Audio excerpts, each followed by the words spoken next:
Stunning. Sporadic is just who I am as a person, so that is fine. Okay, Mark, go get Lizzie. I like cheese. No, I'm good.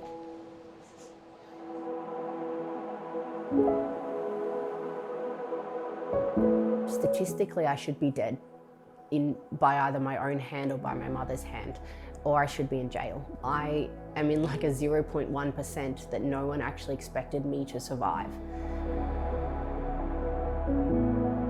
When I was 2, services like Anglicare and DHS became involved because my mother was very mentally ill. There was a lot of self-harm and suicide attempts that were occurring in the household.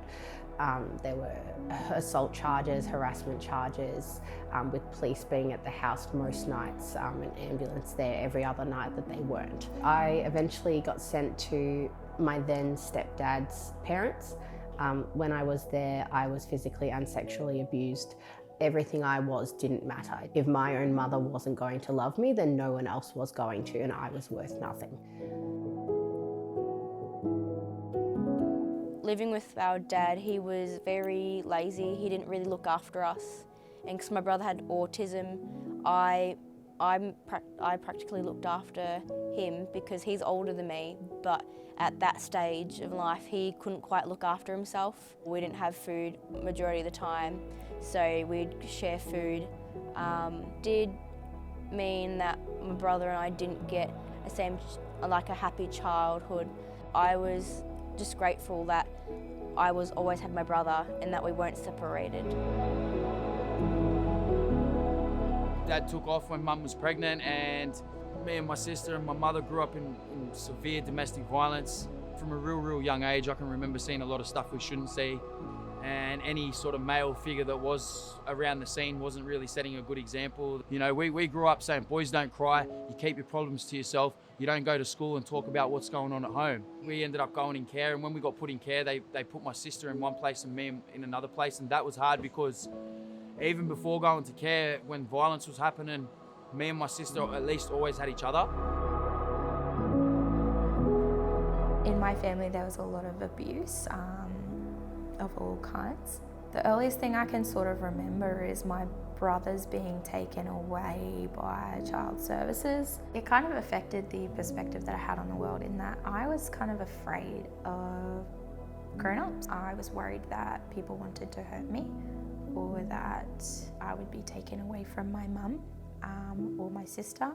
That was probably my biggest fear, is leaving my little sister.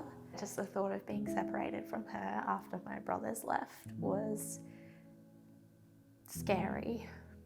I didn't want to be alone, but I also didn't want her to be alone. Yeah.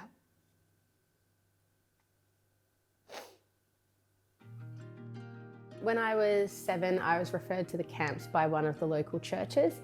Heading in on the bus, I was like, I'm excited, I'm the strong one, I am here, I am outgoing, I am loud.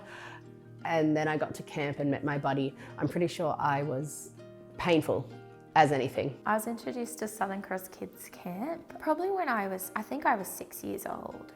I'd never been away from my mum for that long, and I remember sitting in the back of this little bus and looking out the window going, oh my gosh, like, where are we going? I've never been here before. And when we pulled up and saw all of the buddies standing out the front, holding their name signs.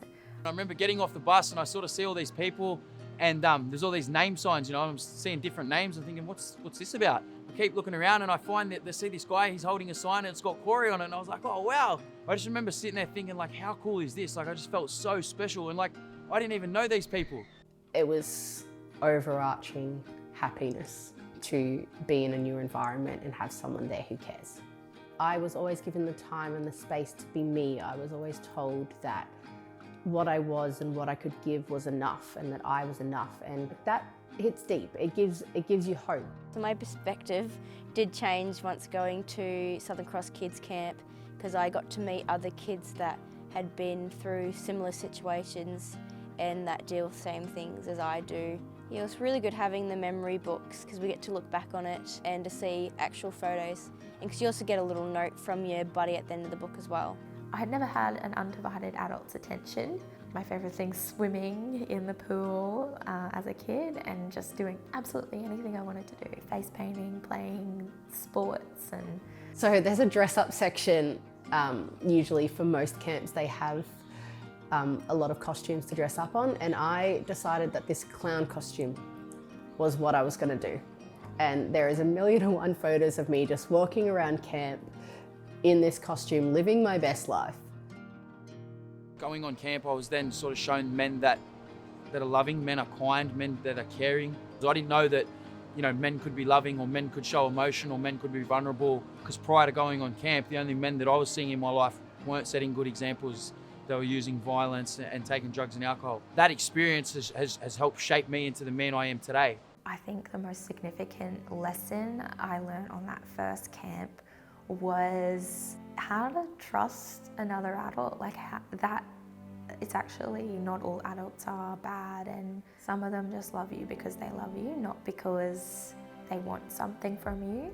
My future is filled with hope. I am excited to make memories with my own child and hopefully more in the future. My dream for Southern Cross Kids Camp in Emerald is to have a campsite of our own. Being so rural, we're so far away from every other place that has a decent campsite. I'm currently a teacher, so I actually teach across both primary and secondary. So I'm doing education support in a primary school, working with these beautiful little 5-year-olds who a lot of them have like autism spectrum disorder and other learning difficulties. And then the other days in the week, I teach music at a secondary school.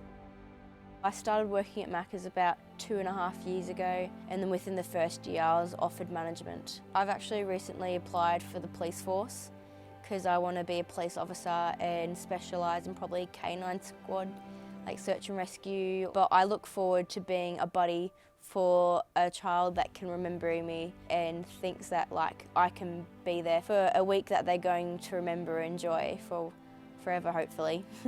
I work at Reese Plumbing in Morisset, and my main role there is the delivery driver. Outside of work, I really enjoy boxing. I think the biggest dream for me would be in, 5-10 years, if I've got a little family and a partner, and I can be the dad that I never had. That would be the dream for me. When I was 22, I started up a little local youth organisation here on the Central Coast, and through being able to do that, we have in some ways been able to make a difference in the lives of children and young people. It's important for our organisation to keep growing because there are still so many children who are from broken homes who have been subject to neglect and abuse. And I didn't want to be alive, and that's a memory that I have from all through my childhood. There was suddenly this very, very tangible experience that I knew was coming back. We're not going out there to save every kid, but just to plant some seeds and let them know that there is another way out. There is a light at the end of the tunnel. The reason I have so much passion now today to want to help kids and young people is because of the love and the care and the compassion I was shown as a young boy at Southern Cross Kids Camp. It doesn't fix or change your situation at home. They can't take you out of that, but they can take you for a week and give you this beautiful week of happy memories, especially for children like myself who don't get a lot of happy memories at home or just a chance to be a kid. I think that Southern Cross Kids Camp does really make a big impact on kids. Just because I didn't have a good childhood, I can still go do things that will make me happy. A lot of people will come up to us and they say, hey, you guys are making such a difference in these young kids' lives. And I turn around and say, no, these kids are making such a difference in my life. It's hard to imagine what my life might be like today had I not had the opportunity to go along to Southern Cross Kids Camp. I don't know what my life might look like, but I don't think it would be nearly as beautiful as it is today.